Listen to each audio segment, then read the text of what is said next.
Welcome करते हैं आपको पाइट डिबेट की नई एपिसोड में। आज की इस एपिसोड का मकसद ये है कि हम आपको ये समझा सकें कि किसी मुल्क का दिवालिया होना क्या होता है, किसी मुल्क को दिवालिया डिक्लेयर करना चाहिए, नहीं करना चाहिए, या पाकिस्तान की इस वक्त पोजीशन क्या है और हमारी मईशत को इस वक्त कौन कौन से स्टेप लेने चाहिए इस सारी हालात से बचने के लिए।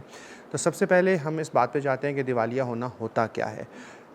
आम इंसान की आम एक ज़ुबान में अगर हम समझना चाहें तो जो हमने पेमेंट्स करनी है, मिसाल के तौर पे हमने कोई डेट की पेमेंट करनी है, हमने किसी डेट के सूद की पेमेंट करनी है, या हमने किसी इंपोर्ट की पेमेंट करनी है, अगर हम वो पेमेंट्स ना कर पा रहे हों तो उसे कहते हैं कि मुल्क दिवालिया हो गया है।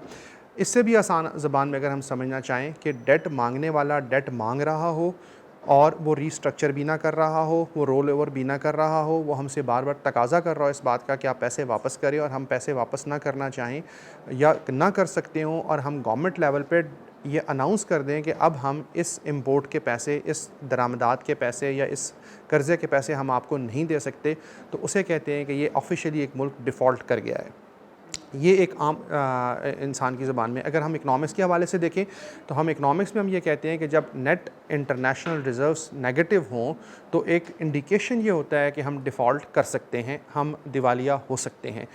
एक लंबे अरसे के लिए अगर हम ये नेट इंटरनेशनल रिज़र्व्स अगर नेगेटिव जा रहे हो, नेट इंटरनेशनल रिज़र्व्स का मतलब ये है कि जो पैसे हमने देने हैं, यानी कि जो हमने कमिटमेंट्स की हुई हैं, जो हमने लायबिलिटीज़ देनी हैं डेट की सूरत में, डेट सर्विसिंग की सूरत में, इंपोर्ट्स की सूरत में, वो हमारे एसेट्स जो कि हमारे पास पड़े हुए रिज़र्व्स हैं, फॉरेन एक्सचेंज रिज़र्व जो हमारे मुल्क में डॉलर्स पड़े हुए हैं, इनसे अगर ज़्यादा हो जाते हैं तो इसे कहते हैं कि नेट इंटरनेशनल रिज़र्व्स हमारे नेगेटिव हो गए हैं। अगर ये लंबे अरसे तक नेगेटिव हो जाएं तो इसे हम कहते हैं कि ये एक इंडिकेशन ये है कि हम डिफ़ॉल्ट कर सकते हैं। लेकिन डिफ़ॉल्ट होगा उसी सूरत में जिस वक्त गवर्नमेंट खुद अनाउंस करेगी, ऑफिशियली अनाउंस करेगी कि अब हम ये पैसे वापस नहीं कर सकते, हम अपने आप को डिफ़ॉल्ट डिक्लेयर कर रहे हैं। दूसरा सवाल ये है कि क्या किसी कंट्री को डिफ़ॉल्ट करना चाहिए कि डिफ़ॉल्ट करना नहीं चाहिए। ऐसा डिफ़ॉल्ट अपने आप को डिक्लेयर कराना एक बड़ा एक्सट्रीम केस होता है। बहुत कम ऐसा होता है कि कोई कंट्री अपने आप को डिफ़ॉल्ट डिक्लेयर कराए, क्योंकि ऐसी सूरत हाल में उसको आइंदा दोबारा डेट मिलना बहुत मुश्किल होता है, या ऐसी सूरत हाल में वो अपनी इंपोर्ट्स भी नहीं कर सकता। क्योंकि एक दफ़ा आप किसी को ये कह देते हैं कि मैं अगर आपकी चीज़ जो मैं आपसे ख़रीद रहा हूँ मैं उसके आपको पैसे नहीं दे सकता हूँ, तो कोई हमें चीज़ क्यों बेचेगा। इसके साथ साथ अगर हम पाकिस्तान की एग्ज़ाम्पल लें तो पाकिस्तान एक मार्केट एक्सेस कंट्री है। अगर हमें किसी कंट्री से अगर हमने डेट नहीं लेना तो हम एक प्राइवेट मार्केट से हम डेट इकट्ठा कर सकते हैं। मिसाल के तौर पे जिस तरह से हमने यूरो बॉन्ड बेचा था और वहाँ से हमने डेट इकट्ठा किया था, जिस तरह से हमने स्कूक बॉन्ड लॉन्च करके हमने वहाँ से डेट इकट्ठा कर सकते हैं। तो अगर हम एक दफ़ा डिफ़ॉल्ट कर जाते हैं और दोबारा कभी हम ऐसी सूरत हाल में पहुँचते हैं कि हमें मार्केट में जाके उन बॉन्ड्स और सिक्योरिटीज़ के थ्रू पैसे इकट्ठे करने हैं, तो आप ख़ुद सोचिए कि हमारी बॉन्ड की या हमारी सिक्योरिटी की प्राइस क्या लगेगी वहाँ पे जाके। क्योंकि लोगों को ये पता है कि यार ये पहले भी डिफ़ॉल्ट कर चुके हैं, इनकी हिस्ट्री रही है और ये आइंदा भी डिफ़ॉल्ट कर सकते हैं। डिफ़ॉल्ट करने की एग्ज़ाम्पल कुछ बुरी एग्ज़ाम्पल्स हैं, कुछ अच्छी एग्ज़ाम्पल्स हैं। ऐसा नहीं होता है कि मतलब एक दफ़ा फॉर एग्ज़ाम्पल अगर अर्जेंटीना है, एक एग्ज़ाम्पल दी जाती है कि अर्जेंटीना ने बड़ा सक्सेसफुली डिफ़ॉल्ट किया था। सक्सेसफुली डिफ़ॉल्ट करने का मतलब ये है कि उन्होंने डिफ़ॉल्ट किया और उसके बाद उनकी इकॉनमी दोबारा ठीक होती चली गई।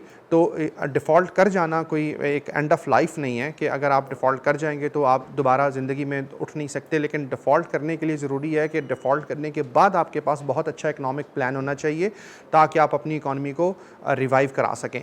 लेकिन फिर सवाल यही है कि अगर आपके पास एक बहुत अच्छा इकनॉमिक प्लान है तो फिर आप डिफ़ॉल्ट करेंगे ही क्यों।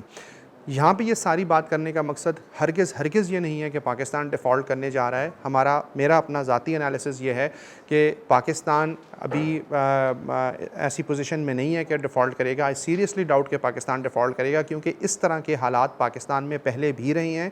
हमने इस तरह के क्राइसिस पहले भी फ़ेस किए हैं, हमने इस तरह की चीज़ों को पहले भी ऑब्ज़र्व किया है और इस तरह की चीज़ों को हमने पहले ऑब्ज़ॉर्ब किया है। हमारे जो इकनॉमिक मैनेजर्स हैं वो ये देख रहे हैं, वो समझ रहे हैं, उनको पता है कि ऐसे हालात से क्या निपटना है। तो इसलिए ये यहाँ पे मुझे सीरियस डाउट है कि पाकिस्तान इस सूरत हाल में डिफ़ॉल्ट करेगा। हाँ, मुश्किल हालात ज़रूर हैं, चीज़ें हमारी मुश्किल ज़रूर हैं, लेकिन पाकिस्तान डिफ़ॉल्ट करने के करीब नहीं है। अब दूसरी बात यह है कि अब इस सूरत हाल में होना क्या चाहिए। इसमें कोई शक नहीं है कि इस वक्त पाकिस्तान एक मुश्किल हालात में फंसा हुआ है, फ़ाइनेंशियल क्राइसिस मौजूद है।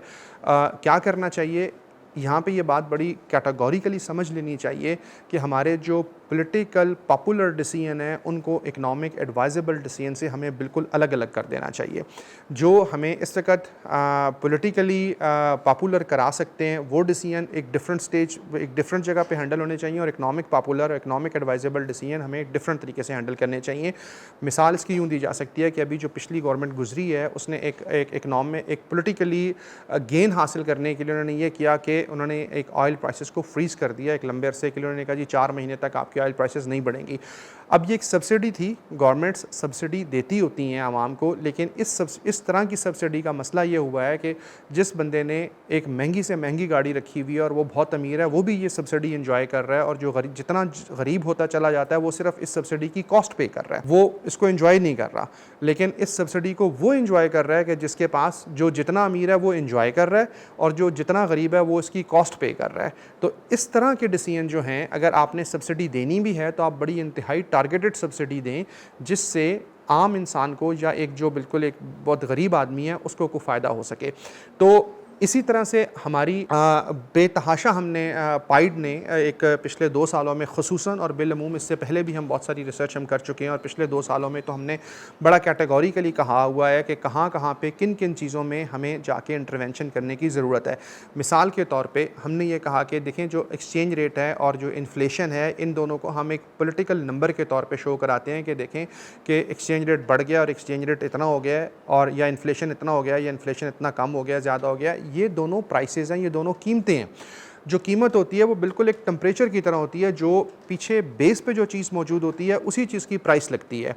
अगर हमें बजाय इस बात के कि हम एक्सचेंज रेट को मैनेज करते रहें या हम इन्फ्लेशन को मैनेज करते रहें, हमें क्या करना चाहिए, हमने पाइड की बहुत सारी रिसर्च में ये लिखा है कि हमें अपने बिज़नेस को ओपन करना चाहिए, हमें मार्केट को ओपन करना चाहिए, हमें ट्रांजैक्शंस को बढ़ाने देना चाहिए, हमें पब्लिक सेक्टर इंटरप्राइजेस जो PSEs हैं, जो लॉस मेकिंग PSEs हैं, उनको हमें प्राइवेटाइज़ करना चाहिए, हमें टैक्सेस के निज़ाम को इतना सादा और इतना आसान बना देना चाहिए कि लोग खुद टैक्स पे करना शुरू करें, और एक्सचेंज रेट को हमें मार्केट पे छोड़ना चाहिए। इन्फ्लेशन को भूल के हमें अपनी ग्रोथ की तरफ हमें ध्यान देना चाहिए, और हमने उसके लिए एक प्रॉपर ग्रोथ एजेंडा हमने एक बना के हमने पब्लिश भी किया है कि हमें क्या क्या करना चाहिए, लोगों को, बच्चों को, आम को किस तरह से हमने इंटरनेट फराहम करना है ताकि इससे हमारी इकॉनमी ग्रो हो।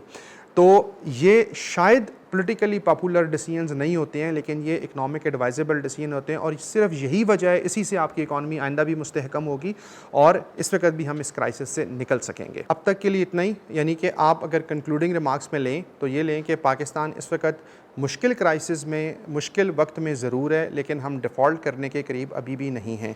तो हम बाकी जूँ सूरत हाल डेवलप होगी, हम आपको इसी पाइड डिबेट में आगाह करते रहेंगे। इस वक्त तक के इतना ही काफ़ी है। बाकी अल्लाह हाफ़िज़।